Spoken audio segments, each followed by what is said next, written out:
प्यारे दोस्तों, आज मैं सभी को प्रेजेंट परफेक्ट टेंस का पॉजिटिव सेंटेंस बताऊंगा। और प्रेजेंट परफेक्ट टेंस की पहचान जो है बहुत ही आसान है, बहुत ही सरल है। एक बात याद रखना बच्चों कि दुनिया का कोई भी सेंटेंस अगर आपको हिंदी में दे दिया जाए और अगर आपसे ये पूछा जाए कि प्रेजेंट परफेक्ट टेंस की ये प्रेजेंट परफेक्ट टेंस है कि नहीं है, उसके लिए आप लोग ध्यान दीजिए बेटा कि प्रेजेंट परफेक्ट टेंस का कोई भी हिंदी का सेंटेंस अगर दिया है तो उस हिंदी के सेंटेंस में आप देखिएगा चुका है, चुकी है, चुके हैं या फिर चुका हूँ लगा रहता है। माने दुनिया का कोई भी सेंटेंस अगर हिंदी में दिया है तो उस सेंटेंस के लास्ट में, हिंदी सेंटेंस के लास्ट में देखिएगा चुका है, चुकी हैं या फिर चुके हैं या चुका हूँ, चारों में से अगर कोई एक लगा रहता है तो प्यारे दोस्तों वह जो है प्रेजेंट परफेक्ट टेंस का पॉजिटिव सेंटेंस माना जाएगा। जैसे एग्जाम्पल के लिए राम पत्र लिख चुका है। चुका है is given at the last of sentence. It proves that the sentence of Hindi is of present perfect tense. इसमें भी देखो चुका है लगा है, जिससे कि सिद्ध होता है कि ये दोनों सेंटेंस जो है वह प्रेजेंट परफेक्ट टेंस हैं। ये तो पहली पहचान हो गई। दूसरी पहचान ये है कि बच्चों की प्रेजेंट परफेक्ट टेंस से हमें यह पता चलता है कि कोई काम जो है अभी अभी ख़त्म हुआ है, अभी अभी ख़त्म हुआ है। ये तो हो गई हिंदी में पहचान। अगर कोई सेंटेंस अंग्रेजी में दे दिया जाए तो उसको आप कैसे पहचानेंगे? बहुत ही सरल है। अंग्रेजी के सेंटेंस में या तो हैव या तो हैज, दोनों में से अगर एक लगा है और उसके साथ वर्ब का थर्ड फॉर्म लगा है तो ये समझ लीजिए कि वह जो है प्रेजेंट परफेक्ट टेंस का होगा। खैर, दोनों तरीके से हम लोगों ने जो है प्रेजेंट परफेक्ट टेंस को समझ लिया है।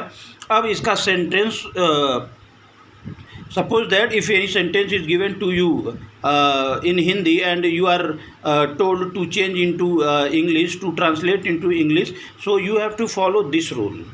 First of all, you have to write subject. Then according to subject, you have to use have or has. And then third form of the verb and then object. कहने का मतलब ये कि अगर कोई भी हिंदी का सेंटेंस प्रेजेंट परफेक्ट टेंस का है तो उसको आप जो है इंग्लिश में कैसे ट्रांसलेट करेंगे? सबसे पहले आपको सब्जेक्ट लगाना पड़ेगा और इसी सब्जेक्ट के हिसाब से आपको हैव या फिर हैज लगाना पड़ेगा। और याद रखिएगा बच्चों कि यह प्रेजेंट परफेक्ट टेंस हो चाहे पास्ट परफेक्ट टेंस हो, वर्ब हमेशा थर्ड फॉर्म में ही लगता है। परफेक्ट टेंस में वर्ब हमेशा अपने थर्ड फॉर्म में ही लगता है। उसके बाद अगर ऑब्जेक्ट है तो ऑब्जेक्ट लगा लो। आपके मन में ये शंका होगा कि सर किसके साथ हैव लगेगा, किसके साथ हैज लगेगा। चलो इस शंका का समाधान भी हम लोग कर लेते हैं। अगर आपका सब्जेक्ट बच्चों आई है, वी है, यू है या दे है या फिर प्लूरल नंबर है, इनके साथ हैव लगेगा। एक बार फिर समझ लेते हैं। अगर आपका सब्जेक्ट आई है, वी है, यू है, दे है या फिर प्लूरल नंबर है तो इसके साथ HAVE हैव लगेगा। और अगर आपका सब्जेक्ट ही है, शी है, इट है, प्रॉपर नाउन है या फिर सिंगुलर नंबर है तो उसके साथ HAS हैज लगेगा। आशा है बच्चों आपको समझ में आ गया होगा कि किस सब्जेक्ट के साथ हैव लगेगा और किसके साथ हैज लगेगा।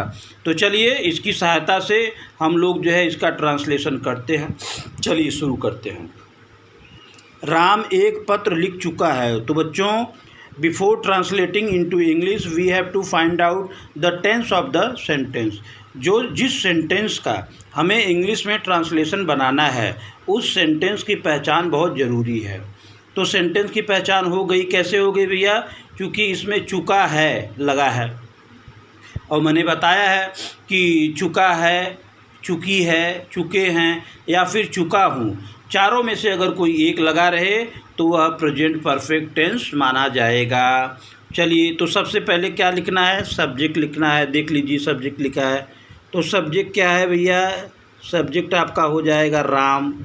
तो चलिए, सब्जेक्ट के बाद हमें क्या लिखना है? हैव या फिर हैज लिखना है। ठीक है, तो राम तो ये प्रॉपर नाउन है, तो इसके साथ जो है हैज हम लोग लगाएंगे। कोई शंका का समाधान नहीं होना चाहिए, प्रॉपर नाउन के साथ HAS हैज लगाएंगे। तो हो गया राम हैज। अब हैव हैज के बाद वर्ब का थर्ड फॉर्म लगाया जाता है। तो वर्ब क्या है? लिख चुका, लिखना। तो write, wrote, written. Ram has written a letter, एक पत्र, ये ऑब्जेक्ट हो गया। ये आपका ट्रांसलेशन क्लियर हो गया।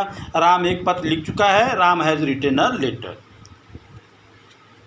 मैं कमरे में सो चुका हूँ लास्ट में दिया है, जिससे कि सिद्ध होता है कि यह जो है सेंटेंस जो है बच्चों ये प्रेजेंट परफेक्ट टेंस का है। चलिए इसका अंग्रेजी करते हैं। तो इसमें सब्जेक्ट क्या है? आई। तो आई के साथ क्या लगेगा? हैव लगेगा कि हैज लगेगा?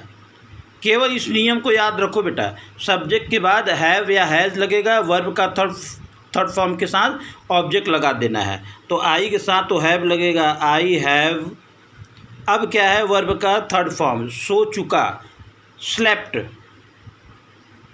Sleep, slept, slept. I have slept क्या है? कमरे में, इन द रूम।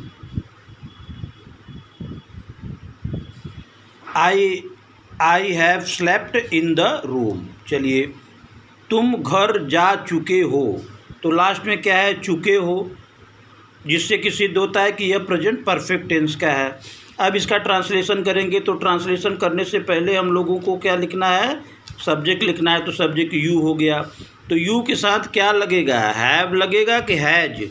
हमने सब्जेक्ट लगा दिया, सब्जेक्ट यू है, तो यू के साथ क्या लगेगा? हैव कि हैज? बिल्कुल सही बात आपने कहा बच्चों, हैव लगेगा। ठीक है, अब वर्ब का थर्ड फॉर्म लगा है। तो जा चुका, go, went, gone. You have gone to home. You have gone to home. तुम घर जा चुके हो। इसी प्रकार से हम लोग अपना पाठ याद कर चुके हैं लगा है। तो आप लोगों को समझ में आ गया होगा कि नहीं, सर बताए थे कि चुका, चुकी, चुके, ये अगर लगा रहे तो ये प्रेजेंट परफेक्ट टेंस होगा। कोई बात नहीं बच्चों। अब हम लोग, वी का मतलब होता है हम या हम लोग। अब सब्जेक्ट आप लगा दिए, तो सब्जेक्ट के बाद आपको याद होगा हैव या हैज लगाना होता है। तो क्या लगाइएगा? वी के साथ हैव लगेगा, वी हैव। अब उसके बाद क्या लगाना है बच्चों? वेरी गुड, वर्ब का थर्ड फॉर्म। तो क्या हो गया? याद कर चुके, learned, LEARNT। We have learned. अब ऑब्जेक्ट क्या है? Our lesson. We have learned our lesson, हम अपना पाठ याद कर चुके हैं। अब इसमें क्या है? चुकी है, शीला कपड़े साफ कर चुकी है, तो ये प्रेजेंट परफेक्ट टेंस हो गया। अब सब्जेक्ट क्या है? शीला। अब शीला के साथ हैज लगेगा। अब वर्ब का थर्ड फॉर्म क्या हुआ? साफ कर चुकी, माने वॉश, तो वॉश्ड हो जाएगा। Sheela has washed clothes. Sheela has washed cloth. तो बच्चों इसी प्रकार से हम लोग जो है कोई भी ट्रांसलेशन हम लोग जो है वह कर सकते हैं, अगर वह प्रेजेंट परफेक्ट टेंस का पॉजिटिव सेंटेंस है। तो उसके लिए सबसे पहले आपको पहचान ज़रूरी है। सेंटेंस के लास्ट में अगर चुका है, चुकी हैं, चुके हैं या फिर चुका हूँ, चारों में से एक लगा रहे तो वह प्रेजेंट परफेक्ट टेंस होगा। प्रेजेंट परफेक्ट टेंस का ट्रांसलेशन बनाने के लिए सबसे पहले हमको सब्जेक्ट लगाना पड़ेगा, और सब्जेक्ट के अनुसार जो है हमें हैव और हैज लगाना पड़ेगा। अगर आपका सब्जेक्ट आई, वी, यू, दे या फिर प्लूरल नंबर है तो आपको हैव लगाना पड़ेगा। और अगर आपका subject I, he, C, it है या फिर प्रॉपर नाउन है या फिर सिंगुलर नंबर है तो आपको हैज लगाना पड़ेगा। और उसके बाद आपको वर्ब का थर्ड फॉर्म लगाने के बाद ऑब्जेक्ट लगा देना है। जैसा कि आप लोग जो है ट्रांसलेशन मैंने जब बताया था तो आपने ध्यान दिया होगा, तो समझ में आया होगा। और इसका जो है नियम और ये पहचान अगर आपको समझ में आ जाएगा तो बच्चों ये मेरा वादा है कि आपको टेंस, प्रेजेंट परफेक्ट टेंस का पॉजिटिव सेंटेंस बहुत ही अच्छे से समझ में आएगा। Thank you very much for being with me. Thank you, really thank you very much.